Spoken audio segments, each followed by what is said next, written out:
All right, it is one of the more star-studded positions in college football in recent years. Florida defensive back. We bring in David Waters. Join David and myself, Chad Napling, Mike Laval on SEC Breakdown. We've got a YouTube channel, Facebook, and also Twitter. Please join us there. We're busting out the content with less than 15 days to the opening night in the SEC. All right, David, let's start with the breakdown here. Keanu Neal, despite the accolades given to Vernon Hargreaves, really filled up the stat sheet with 84 total tackles, 2.5 tackles for loss, a pick, 3.5 sacks.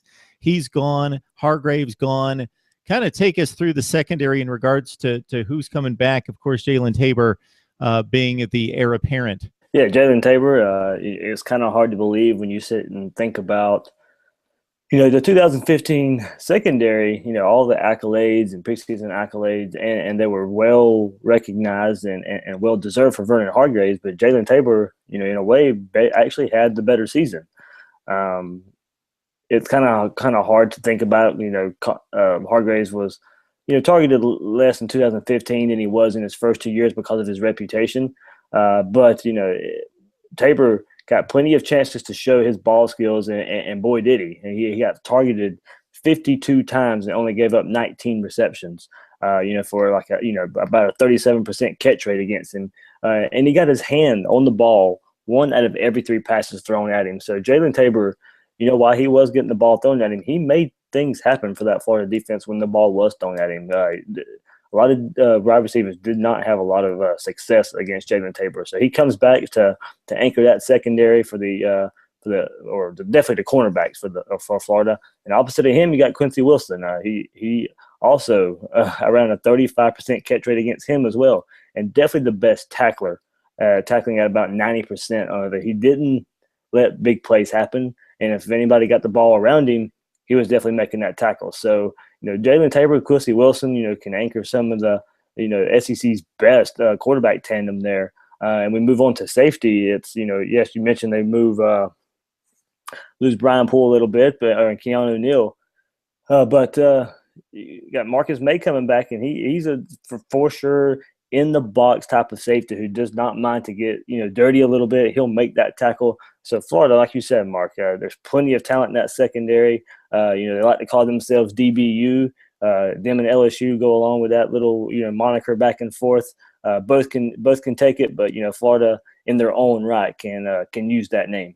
Yeah, so everybody check out our top 5 safeties, our top 5 corners, where the rest of us, David and I, and the entire crew break it down. Marcus Maye obviously received tons of accolades, and to David's point, 77 total tackles, 2 picks. Jalen Tabor with 40 stops, 4 times in the backfield, and 4 interceptions.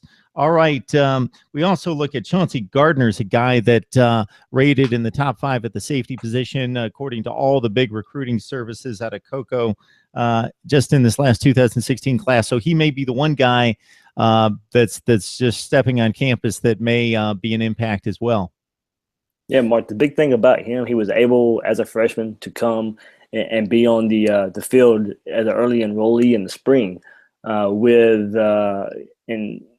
when he was coming out of high school, there was some question whether he could play safety or cornerback. He has the athleticism to play cornerback, and Florida's a little short-handed there, but they're still going to try and start him at safety, maybe behind Nick Washington first, to get his feet wet a little bit. He has a nose for the ball, and just in his short time there between spring and fall camp so far, he's been known as a headhunter and been able to cause fumbles a good bit.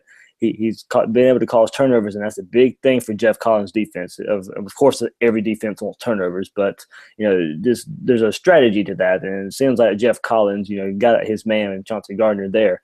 And with Duke Dawson also being the main nickelback, they're also going to try, I think, and train Gardner at nickelback as well. So he'll be the main backup probably at the safety at one of the safety positions and nickelback. So Florida will be able to move him around a little bit. He's athletic enough to do both, and he's going to be one of the next great safeties for Florida.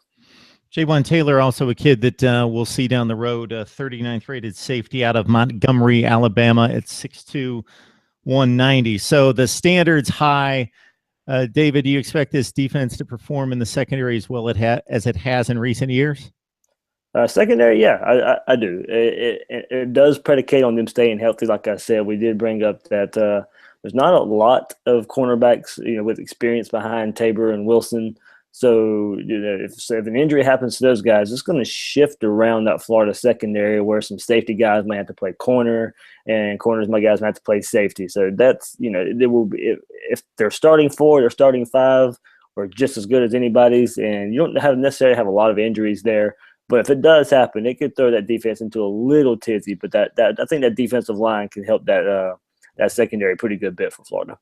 Okay, it's arguably the toughest position to play in football, and with the air raids of offenses all over the country, maybe not necessarily just in the SEC, but something that the Florida secondary has done extremely well in recent years. And Marcus Maye, Jalen Tabor and company, very much up to the challenge this fall.